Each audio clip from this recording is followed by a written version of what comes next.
আসসালামু আলাইকুম। কিন্তু ফেয়ার ব্যবহারের পক্ষ থেকে সবাইকে জানাই স্বাগতম। আশা করি সকলে ভালো আছেন। আমরা চাই সত্য ভয়ঙ্কর ঘটনাগুলি সকলের কাছে তুলে ধরতে।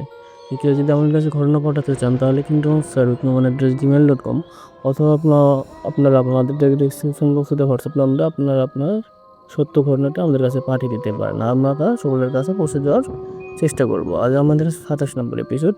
আর এপিসোডে রেখেছি আমরা পুরীর রিলেটেড একটি ঘটনা। তো চলুন কথা না বলে সরাসরি ঘটনায় চলে যাই। ঘটনা পাঠিয়েছেন যশোর থেকে হাবিব ভাই। তিনি যেভাবে লিখেছেন আমি সেভাবে বলার চেষ্টা করছি। সাল 1980। আমাদের বাড়ি হচ্ছে যশোর বাস স্ট্যান্ড থেকে পাশেই। তো আম্মুর চাচাতো ভাই লেখাপড়া করার জন্য গ্রাম থেকে আমাদের এই শহরে আসে, আমাদের বাড়ি থেকে লেখাপড়া করে। তার বয়স 17-18 বছর। সে ইন্টার দ্বিতীয় বর্ষে লেখাপড়া করে। তো তার নাম ছিল হাসান বা হাসান মামা। আমরা তাকে হাসান মামা বলেই চিনল। তো এই হাসান মামা ছিল অনেক শান্ত মেজাজের একটি ছেলে। দেখতে শুনতে ছিল অনেক সুন্দর।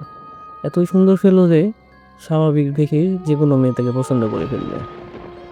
তো সে প্রতিদিন ৫ ওয়াক্ত নামাজ না করলেও সে ছিল সৎ সত্যবাদী। তার আচার আচরণ ছিল মাশাআল্লাহ অনেক ভালো। তো তখন কারেন্ট সবেমাত্র এসেছে, মানে নতুন নতুন কারেন্ট পেয়েছি আমরা তখন। তো লোডশেডিং প্রায় সময়, বেশিরভাগ সময় লোডশেডিং থাকে। রাতের কথা তো বলাই বাহুল্য যে রাতের বেলা খুব কম সময়ই কারেন্ট থাকে। তো একদিন কারেন্ট চলে গেছে, রাত 11টার মতো বাজে। গরমে অতিষ্ঠ হয়ে হাবিব মামা একটি হারিকেন নিয়ে আমাদের ছাদ করা বাড়ি ছিল একতলা। তো ছাদে যায় হালকা বাতাস খাওয়ার জন্য। তো কিছুক্ষণ পর এই গরমের মাঝখানে মামার চারপাশে ঠান্ডা একটি বাতাস অনুভূত হয় এবং মামা সুন্দর একটি স্মেল পান। তখন মামা হঠাৎ করে একটু নার্ভাস হয়ে যান যে কী হলো এটা, এত সুন্দর একটি মিষ্টি গন্ধ এবং শীতল বাতাস কোথা থেকে আসছে।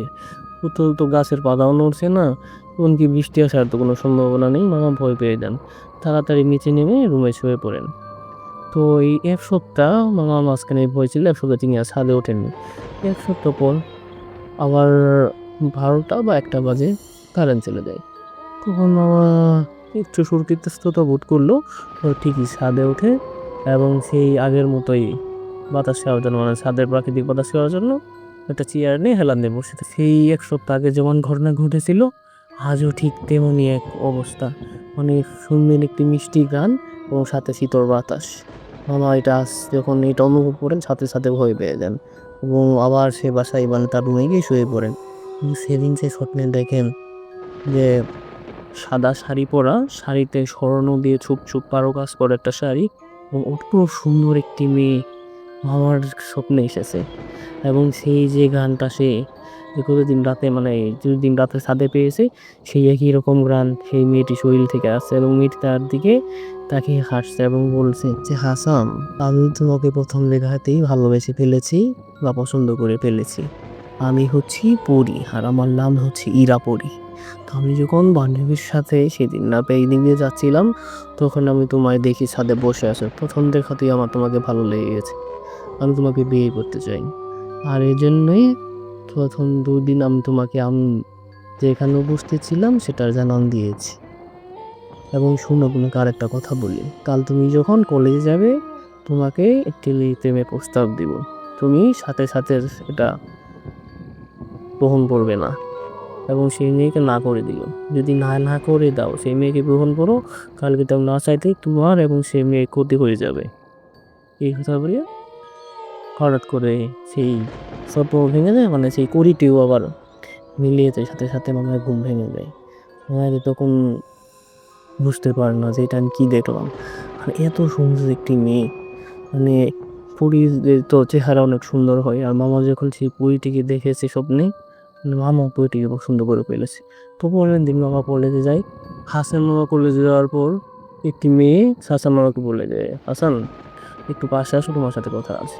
তো মামা পাশে যায়, সেই পরীটির কথা মতো মিলে যায়। মেয়েটি তাকে বলে যে আমি তোমাকে ভালোবাসি। তখন তো মামার সেই পরীটির কথা মনে পড়ে যায় এবং সাথে সাথে সেটা রিজেক্ট করে ফিরিয়ে দেয়। মেয়েটি চলে যায় এবং তারপর মামা বাসায় আসে। তো সেদিন রাতে অপেক্ষা করতে থাকে সেই পরীটির জন্য। এবং ঠিক রাত যখন ১২টা বাজে তখন মামার রুমে এই সেই আগের মতো একটি সুগন্ধ আসে।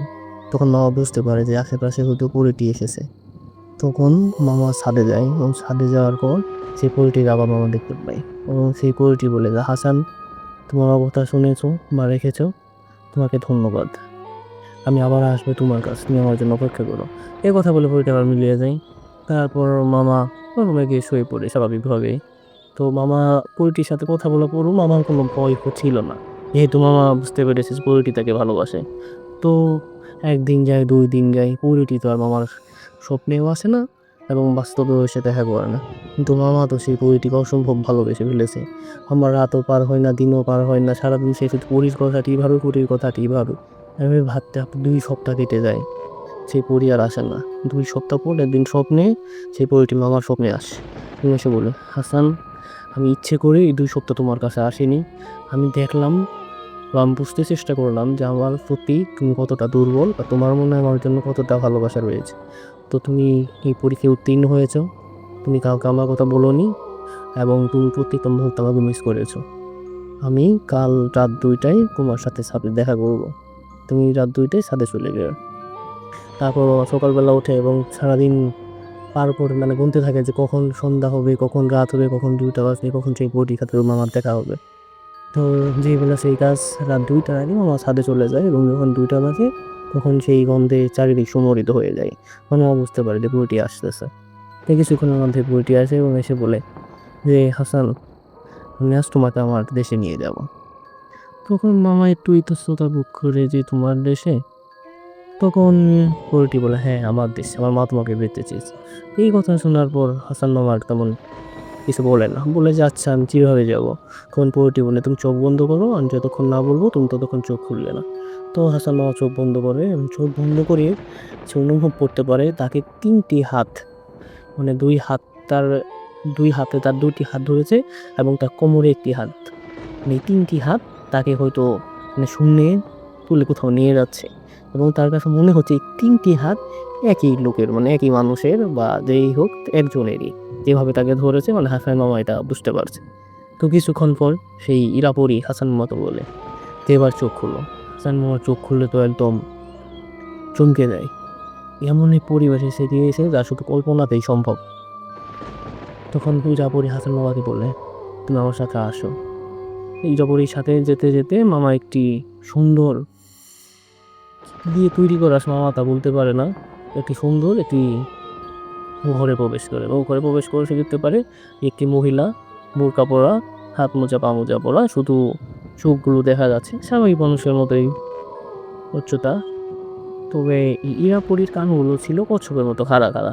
তো সেই মহিলার কানগুলো তেমন বোঝা যাচ্ছে না। তখন সেই মহিলাটি বললে, সালাম দেয় মামাকে। মামাও সালাম নেই এবং বলে যে, বাবা, তুমি কেমন আছো? সাই মামা বলে, আলহামদুলিল্লাহ, আমি ভালো আছি, আপনি কেমন আছেন? তখন সেই মহিলাটাও উত্তর দেয় যে, আলহামদুলিল্লাহ, আমিও ভালো আছি। আর আমি হচ্ছি এই ইরার মা। ইরা তোমাকে পছন্দ করেছে, আমাদের এটা বলেছে এবং আমি তোমাকে দেখার জন্য ইরাকে বলি যে তুই এর নিয়ে আসোই, আজ তোমাকে নিয়ে এসেছে। তো মাশাআল্লাহ, আমি তোমাকে পছন্দ করেছি, তবে আজকেই তোমাকে ইরাকে বিয়ে করতে হবে। তখন স্বামীর মামা তো একটু দ্বিধাদ্বন্দ্বে পড়ে দেয় যে আজকেই বিয়ে করতে হবে। তখন ইরার মা বলে, হ্যাঁ, তুমি যদি আমাকে সত্যি ভালোবাসো তো এক্ষুনি এই মুহূর্তে তোমাকে বিয়ে করতে হবে। তখন স্বামীর মামা কী করবে, ভালোবাসায় অন্ধ হয়ে সহজ রাজি হয়ে যায়। আচ্ছা, ঠিক আছে, আমি এই মুহূর্তেই ইরাপরিকে বিয়ে করবো। তখন কোন মাধ্যমে বিয়ে হয়েছিল স্বামীর মামা বা আমরা এটা জানতে পারিনি, কোন মাধ্যমে, কি অবস্থায়, কি সত্যে বা কোন মাধ্যমে এই ইরাপরির সাথে হাসান মামার বিয়ে হয়। তো বিয়ে হওয়ার শেষে পর্যায়ে এই ইরাপরি হাসান মামাকে বলে যে, এখন আমি তোমাকে দিয়ে আসবো, তুমি কাউকে আগে এই কথা বলো না, যখন সমূহ হবে তখন সবাইকে আমি বলতে বললে তখন তুমি বললে। তো হাসান মামাকে আবার সেই আমাদের বাসায় মানে দিয়ে যায়। এর মাঝখানে কিন্তু 2টি দিন কেটে গেছে। হাসান মামাকে আমরা পাইনি, থানায় যদি বলি, বন্ধু বান্ধবের কাছে খোঁজ নেই, তার বাড়িতে জানাই, কোথাও হাসান মামা নেই। ও 2 দিন পরে হঠাৎ করে হাসান মামাকে এই ছাদে পাওয়া যায়। হাসান মামাকে জিজ্ঞেস করা হয় যে, 2 দিন তুমি কোথায় ছিলা, তোমাকে কোথাও পাওয়া যায়নি। তখন হাসান মামা কোনো কিছু বলে একটা কাটিয়ে দেয়। কিন্তু সবাই বুঝে যে আসলে হয়তো কোনো রহস্য আছে, হাসান যা বলেনি। তারপর পরীক্ষা শেষ হয়, হাসান মামা তার বাড়ি ফরিদপুরে চলে যায়। তো এর মাঝে কিন্তু হাসান মামার সাথে ইরাপুরির প্রায়ই দেখা হয়। স্বামী স্ত্রীর মধ্যে যেভাবে কথা হয় বা দেখা হয় সেভাবেই দেখা হচ্ছিল। তো হাসান মামা বাড়ি যাওয়ার পর তার মা বাবা তাকে খুব চাপ দেয় যে এবার তোকে বিয়ে করতে হবে, অনেক হয়েছে। আর হাসানের বাবা অসুস্থ ছিল, তাকে বললে যে এবার তোমাকে বিয়ে করতে হবে, আমি তো বেশি দিন বাঁচবো না, তোমার বুকে দেখে যেতে চাই। তখন হাসান মামা বলে যে আমি যশোরের এতিম একটি মেয়েকে বিয়ে করেছি। তখন হাসান মামা বলে তুই মেয়েকে বিয়ে করেছিস মানে? আচ্ছা, বিয়ে যেহেতু করেছিস, ভালোই করেছিস, তো বউকে তো অন্য বাড়িতে রাখা যাবে না, তো তুই দ্রুত আমাদের বাড়িতে নিয়ে আসে। তখন হাসান মামা ইরাপুরির সাথে যখন দেখা হবে তখন এইসব তুলে বলে। তখন ইরাপুরি বলে আচ্ছা, আমি 2 দিন পর স্বাভাবিক মানুষের শুরুতেই তোমাদের বাড়িতে আসবো, ঘর সংসার করবো, কেউ কিছু বুঝতে পারবে না। তো যখন দুপুর আমি আসবো তখন তুমি তোমার মা বাবাকে ডাকবে। তো ঠিক 2 দিন পর মানুষের শুরুতে পুরো সুন্দর দেখা যাচ্ছিল তাকে। তো আসে, আসার পর হাসান মামাকে সে বললে দেখুন তোমার মা বাবাকে ডাক। তখন হাসান মামা তার মা বাবাকে ডাক দেয় এবং বলে যে এই হচ্ছে আমার বউ। তো হাসান মামার মা বাবা তো এত সুন্দর একটি মেয়ে হাসান মামা বিয়ে করছে দেখে একদম খুশি থাকতো ওরা। তো এভাবেই চলছিল তাদের সংসার। তো কিছুদিন পর সেই ইরাপুর এবং হাসান মামার সংসারে একটি পুত্র সন্তান হয়। ও সবাই তো মহা খুশি, কিন্তু এই ইরাপুরই খুশি না। হাসান মামা বারবার বলে যে আচ্ছা তোমার কি হয়েছে, একটি পুত্র সন্তান হয়েছে আমাদের, আমাদের সুখের সংসার, আমাদের মা বাবা আত্মীয় স্বজন সবাই কত খুশি, তুমি যেন খুশি না। তখন ইরাপরি বললে হ্যাঁ, আমি যে কেন খুশি না তো তুমি সময় হলেই জানতে পারবে। তুমি হাসান মামা এটার আর তেমন কোনো এই কথার গুরুত্ব দেন না। তো আশেপাশের এলাকায় তো অনেক নাম ছড়িয়ে যায় যে হাসান একটি সুন্দর মেয়ে বিয়ে করছে, এত সুন্দর মেয়ে আশেপাশে 10 জনও নেই। ও হয় কি এলাকায় কিছু দুষ্ট প্লাবন থাকে, এরা একদিন প্ল্যান করে হাসান মামার বউকে দেখবে। কিন্তু ইরাপুরি বা হাসান মামার বউ মানে সবার সামনে যে গিয়ে দেখবে, মানে সবার সামনে যাবে এরকম না, যে সে শুধু কয়েকজন মানুষের সামনে গিয়ে তো আর নয়তো বাড়ির ভিতরেই থাকতো। আর এর মাঝে হাসান মামার যে মা বাবা অসুস্থ ছিল তারাও স্বাভাবিকভাবে কোনো ওষুধ না খেয়ে ভালো হয়ে যায়। তো এই এলাকার এই দুষ্টু প্লাবনগুলো একদিন রাতে প্ল্যান করে যে আজকে রাতে যাব, গিয়ে এই হাসান মামার বউকে দেখবো। তো তারা বাড়ির কাছাকাছি আসার পরে কি মনে করে যেন তারা ঘুমে একদম সবাই ঘুমিয়ে পড়ে। তো সকালে যখন কৃষকেরা মাঠে যাচ্ছিল তখন তাদের পরে থেকে একটু দেখে জিজ্ঞেস করেছি তোরা 5-7 জন এভাবে এখানে কেন পড়ে আছিস, কেন ঘুমাচ্ছিস কেন, কি হয়েছে তোদের, নাকি কোনো নেশা পানি করেছিস? তখন তারা সেই ঘটনা করলে গেলো যে আমরা তো একটা প্ল্যান করেছিলাম যে হাসান আমার বউকে দেখবো, কিন্তু কি মনে করে এখানে আসার পর আমাদের এত পরিমাণ ঘুম ধরে যার জন্য আমরা এখানে ঘুমিয়ে যাই। তো এলাকায় এটা ছড়িয়ে পড়ে, তো এটা নিয়ে আর তেমন কেউ কিছু বলে না। কিন্তু হাসান মামার যে ছেলে হয়েছিল কিছুদিন পর সেই ছেলেটি মারা যায়। মারা যাওয়ার পর বাড়িতে সুখের ছায়া নেমে আসে। তার কিছুদিন পর আবার এই ইরাবরী গর্ভবতী হয় এবং একটি কন্যা সন্তান হয়। তখন কিন্তু ইরাবরী বেশ খুশি, মেয়ে অনেক আদর যত্ন করে একটু ছেলে হওয়ার পর ঠিক মতো নাকি বুকের দুধ দিত না, যার জন্য ছেলেটি অতি দ্রুত মানে অসুস্থ হয়ে যায় এবং আস্তে আস্তে মারা যায়, যতটুকু শোনা যায় আর কি। তো মেয়েটি অনেক আদর করে, সবাই অনেক আদর করে। তো আস্তে আস্তে মেয়েটি 3 বছর হয়। তো হাসান মামা একদিন কোনো কাজে বাইরে যায় সকালবেলা, তো আস্তে আস্তে বিকাল হয়ে যায়। বিকালবেলা বাড়িতে এসে তো সে তার মা বাবা বউকে ডাকতে থাকে, কিন্তু তারও বাড়িতে আসার পরও দেখে তার মা কান্নাকাটি করছে। তখন সে তার মাকে জিজ্ঞাসা যে মা কী হয়েছে? তখন তার মা বাবা বলে যে সকালবেলা তুই যাওয়ার পর থেকে তোর স্ত্রী আর তোর সন্তান নেই, কই তোর স্ত্রী তো কখনো বাড়ির বাইরেই বের হয় না, গাছ আমাদের না বলে কোথায় চলে গেল, মানে তোর তো মা বাবাও নেই। তখন তো হাসান মামা এই কথা শুনে চমকে যায়, সাথে সাথে যে তার রুমে যায় এবং ঘুমিয়ে গিয়ে সে একটি তার টেবিলের পাশে একটি ছোট চিরকুট বা কাগজে কিছু লেখা দেখতে পায়। তখন সে কাগজটি খুলে তা দেখে তো হাসান মামা মাকে আকাশ হয়ে বলে কাগজে যা লেখা ছিল, প্রিয় স্বামী হাসান, আমি প্রথমেই তোমার কাছে ক্ষমা চেয়ে নিচ্ছি, কারণ আমি তোমার সাথে বিশ্বাসঘাতকতা করেছি। আসলে আমি তোমাকে প্রথম দেখাই পছন্দ করিনি। প্রতি 100 বছর পর পর আমাদের দেশে বা আমাদের জগতে রানী, পরীর রানীর একটি নির্বাচন বা পরীর রানীর একটি পরীর রানীর কথাই আমাদের কিছু নির্দিষ্ট পরীকে সুন্দর সুদর্শন কিছু ছেলের জন্য নির্বাচন করা হয় এবং আমরা পৃথিবীতে আসি, এবং এই নির্বাচন করা ছেলেদের সাথে যে পরী মেয়ে সন্তান হয়, সেই মেয়ে সন্তান আমাদের পরবর্তী রানী হয়। তো আমিও কেউ নির্বাচন করা হয়েছিল তোমার জন্য। তো তো পুরীর রানীর কথাই আমি পৃথিবীতে আসি এবং তোমার সাথে সম্পর্কে আবদ্ধ হই। তো প্রথম সন্তান যে ছেলে হয়েছিল, কেন আমিও খুশি ছিলাম জানো? যে আমি চাইতাম না এখানে থাকতে। প্রথম সন্তান যখন আমার ছেলে হয়, তখন আমার এজন্যই মন খারাপ হয় যে আমার আরও অনেক দিন থাকতে হবে এই পৃথিবীতে তোমার সাথে, যা আমার কখনো আমি চাইনি। তো এই জন্যই সেই ছেলে হওয়ার পর আমার মন খারাপ হয়নি।